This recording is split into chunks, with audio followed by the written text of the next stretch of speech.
Hello class, this is the continuation of the lesson that we left at this point. Do you remember?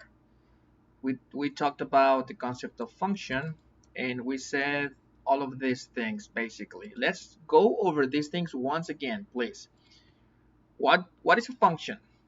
Well, we say that a variable y is a function of a variable x when y depends on x. So there must be this sense of dependency of this value depending on what this value takes. That's the first idea behind the concept of function. There must be some sort of dependency. But remember, that's not enough.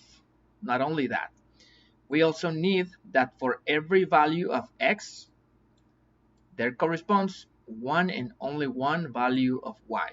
And this is the key part right here. Maybe I should highlight in yellow or something. This part here, one and only one value of y. We don't accept two values of y for a given value of x. Never. In a function, we never accept that. If you have a single value of x that will produce a value of y, then that value must be only one, unique, a unique value. Then we talked about this. Usually, we call x the input or the independent variable, and on the other hand, y is the output or the dependent variable. And we may think of x as some sort of cause and y as the corresponding result or effect for this given cause. All of these ideas, guys, should give you a general panorama, a very good idea of what we mean by a function. They are all basically interchangeable, you see. So let's move on now. We're gonna go over these 5 slides in order to study different forms of representation for a function, and I'm gonna teach you about four different representations for the same function. The first one as a special equation between two variables. The second one as a mapping. We're gonna see what this word means. Number 3 as a set of ordered pairs. And number 4 as a graph. And all of these four, guys, all of these 4 ways are basically the same. Okay, they are just different representations of the same concept. So let's get started. Number 1, as a special equation between two variables. So I want you to observe these 3 equations right here, and I want you to analyze them.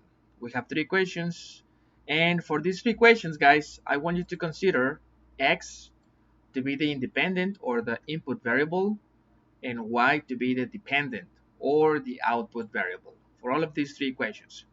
And try to memorize them: y equals x plus 2, y equals x squared, and y squared equals x, because we're going to use them, the same 3 examples, in the next 3 slides. Only these 3. So the question is this: which of these equations represent a function? And here I have 3 tables of values. The first one for the first equation, the second one for the second, and the third for the third equation. If I give some value to the input variable, if I give x the value of -1, in the first case, in this one, what do I get as output? I get 1. Make sure of that, and I want you to stop the video for maybe a minute or something and make sure that these tables in fact represent these 3 equations, these tables of values. Pause it, make sure, and come back. Okay, so once that you have seen that, once that you have made sure of that fact, let's understand what's happening right here with these 3 equations. Do all represent functions? Only some of them? What's up with this? Okay, so let's analyze the first one in here. This one, whose table is this. What do we observe? We observe the following: that for a specific value of x, we only get one value, one and only one value of y. For each value of x, we only have a unique value of y. You see?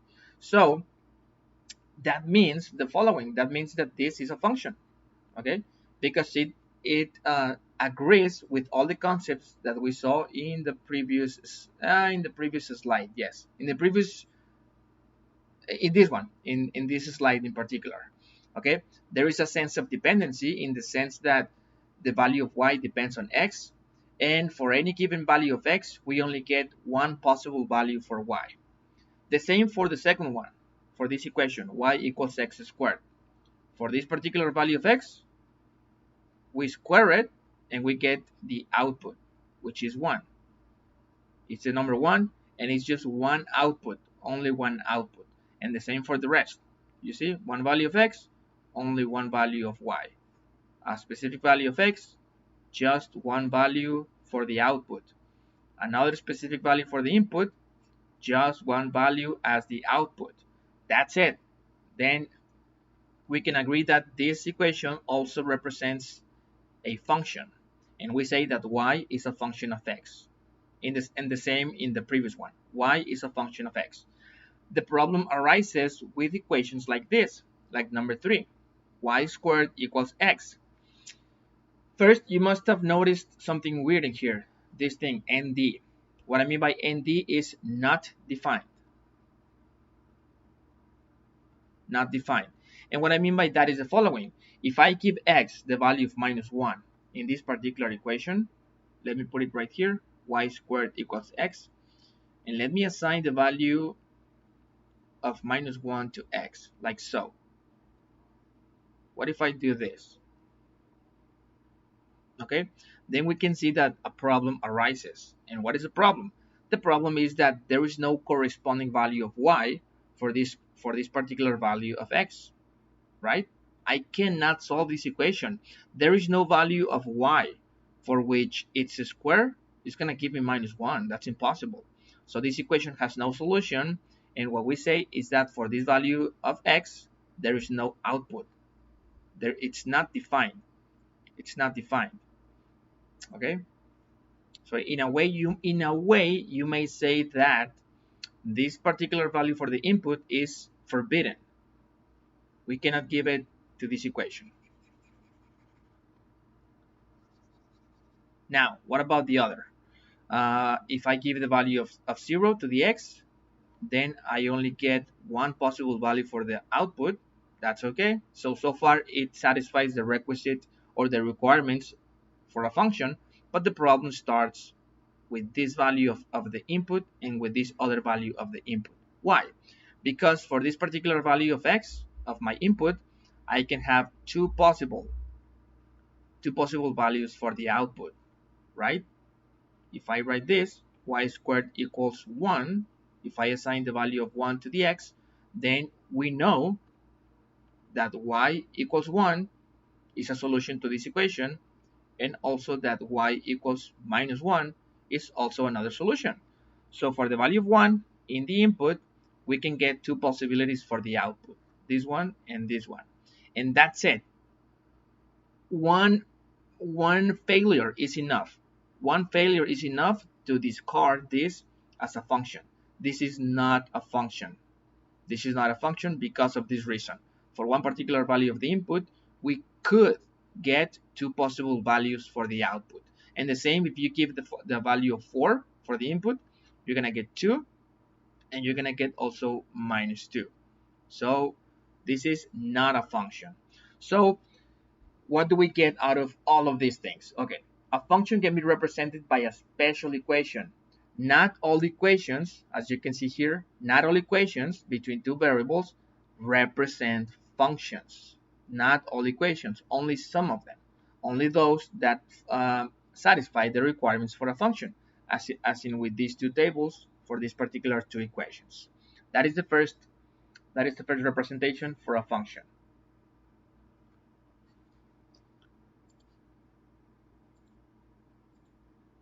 Next, as a mapping.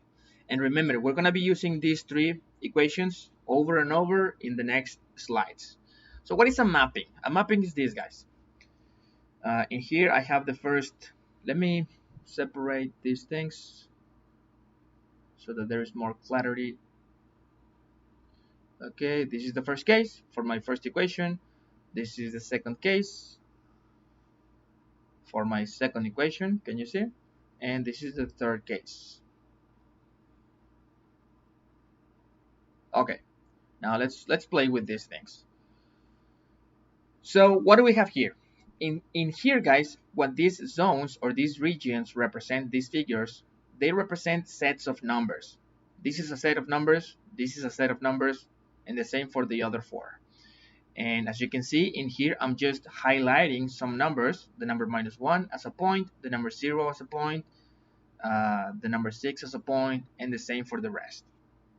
Okay, let's see what's happening here. If this mapping, you're going to understand what the word mapping means by means of examples rather than a clear explanation of what this is, of what the word means. The mapping is this, guys, is basically pairing up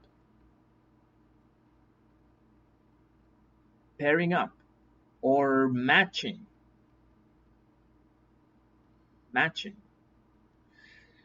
one of the numbers in the set that represents your input variable, one of the numbers, with its corresponding number in the set for the output variable. If I'm talking about this equation, then the mapping would look like this. If I give x the value of -1, as we did before with the table, you can see that -1 is going to be paired up with this one. It's going to be mapped. That's how we say it.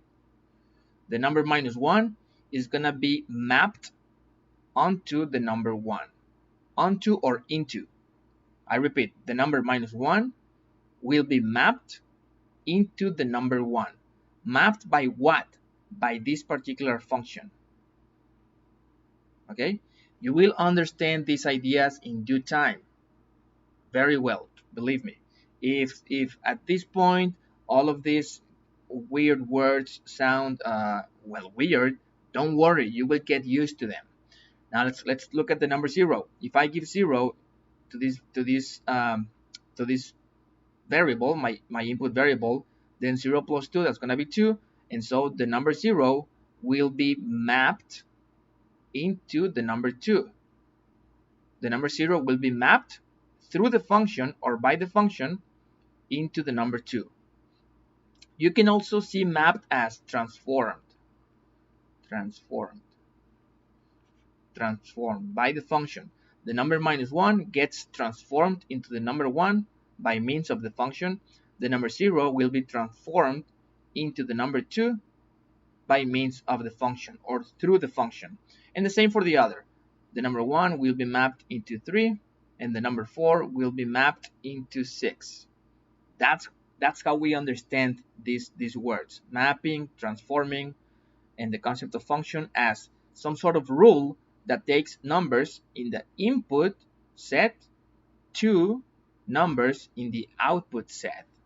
That's how it works, guys. That's how it works. The same for this, right?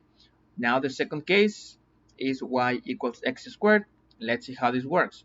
The number -1 is mapped into the number 1 by means of this function. The number 0 is mapped into the number 0, because if I give 0, 0 to the square is 0. You see? The number 4 is going to get mapped into the number 16, because if I give 4 in here, then 4 to the square is 16. And also the number 1, if I give 1 to the x, I'm going to get also the number 1. So in here we have this particular behavior, that two different values for the input can land on the same output. That is perfectly okay. That is perfectly okay for a function. This is not violating any principle, because for this particular value of x, I get only one value of y. And for this particular value of x, I get only and only one value of y. You see, this is not violating any requirement for the concept of function. In this, we will encounter a violation, and you will see how it works. So the first, like I said before, if you try to give the value of -1 to the x, to the input variable, then this particular point, this particular value, will not be able to be mapped onto anything for the same reasons that I said before. Because if you try to solve this equation, you're gonna fail. There has no solutions. So this particular value doesn't get mapped into any value in the output set. So forget about this. Forget about this. This point we won't be mapped into any of these points. Now what about the point 0? Well, this is gonna be mapped into this value, into 0. What about the point 1? Well, this is gonna be mapped onto 1 and also -1 for the same reasons given in the previous slide. Okay, and the number 4 will be mapped into the number -2 and also the number 2. Okay, and this already creates a violation of the concept of function. We already established that this is not a function. Why? Because for a particular value of the input, we get two possibilities for the output, and this is forbidden if you're talking about functions. This is not a function because 1 in here takes you to 2 in here. This is perfectly okay, like having the same number assigned to two different values. That is perfectly okay. Look at the visual relationship. You can go from here to there and from here also there, but you cannot have this sort of behavior from one particular x arriving at two values in this other set. So this is okay, this is not okay. Understand this in visual terms. So that's what the mapping idea means, guys. Okay, let's move on.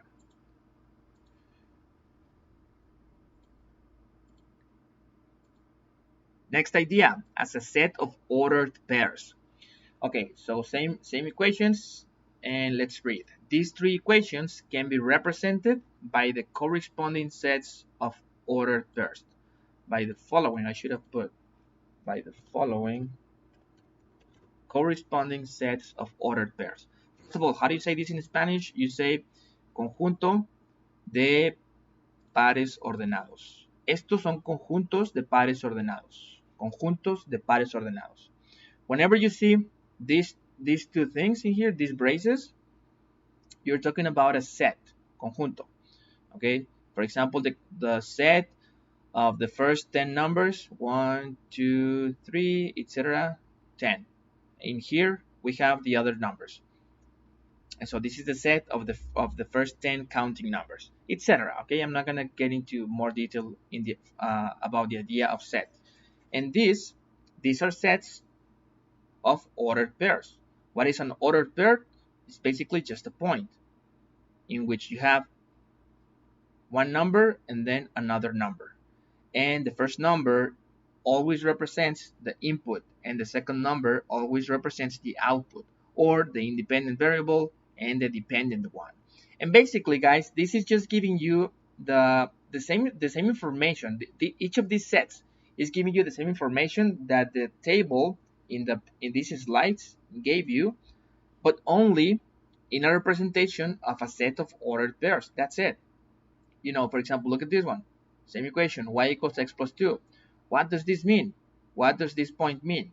This point means that if you give x the value of -1 as an input, you get as an output the value of 1 in the y, because -1 plus 2 equals 1. That's all this is telling you guys. That's it. Input, output. For this input of 0, you get an output of 2. For this input of 1, you get an output of 3, etc., etc. That's it. That's it. It's the same idea, guys. It's the same idea as with the table, only arranged as a set of ordered pairs, period. Okay? And finally, as a graph. As a graph. As we know, when you have a relationship or an equation between two variables, you can always plot that relationship as a graph. Okay, this is the first equation, the graph of the first equation, the graph of the second equation, and the graph of the third equation. And let's observe the following, guys. We already agreed that this and these are functions and this isn't. So this is a function, this is a function, this is not a function. And let's note something. Let's acknowledge the following. There is a certain particularity between the graphs of functions and the graphs of equations that are not functions, which is this. If you position yourself, let me work with blue. If you position yourself in any particular, by the way, this is the axis for the input, this is the axis for the output, and the same for the rest. This is the x-axis, y-axis, and x-axis. Okay, if you position yourself in any particular value of the input, let's say 2, and you ask yourself what is the corresponding value for 2, all you have to do is this. You have to go vertically until you hit the graph, right? And then you go horizontally, and that's it, right? For this particular value of x, for 2, the corresponding value of y is 4. And so this point is 2, 4, like we knew at this in this slide. Can you see? It's all the same, guys. Equation, ordered pair, graph, they all convey the same information in just different ways. Okay, so that's it. That's how it works. For a function, if you position yourself in a given point in the input and you do this thing, you're gonna find the corresponding value for y. The same here. If you position yourself in 2, you do the same thing. You go vertically until you hit the graph. This is the corresponding point, and the corresponding value in the output is 4. So 2, 4. And the same here. Look, if I focus on the value of -2 for the input, what output am I gonna get? I do this. Wait. I do the following. This is the corresponding point, and then I go this way until I hit the y-axis, and I can realize that this point is -2, 4. You see? And so this for each of these two inputs, we only get one output, which is the number 4, which is perfectly okay, like we said before. But the problem begins right here, guys. The problem is this. For a particular value of the input, let's say 2 once again, you can observe that if we do that method of going vertically, we're gonna find 2 possibilities for the output, which is this, which is about 1.7, more or less, yes. And the same for here. Look, this other point, which is -1.7. You see the problem, guys? So for this particular value of the input, we found 2. There's 1. For 2, we get 1.7. And for 2, we get also -1.7. You see? So for this particular value of the input, we found 2 particular values for the output. And that's why it's not a function. You see? So I'm going to stop right there, guys. I'm going to stop it right there. I think that was enough information for today. I'm going to give you some directions in Teams for next Monday. And that's about it. All of these ideas mean the same, guys. All of these things. Equations. Let me erase everything. Representing a function through an equation, or a mapping, or a set of ordered pairs, or a graph. They are all interchangeable. They're just different representations of the same idea. Okay? And some of them are more convenient for some purposes, and some other ways for other purposes. That's how it works. We're going to be exploring this idea in more detail in the next week. For the moment, that's okay. Thank you, guys.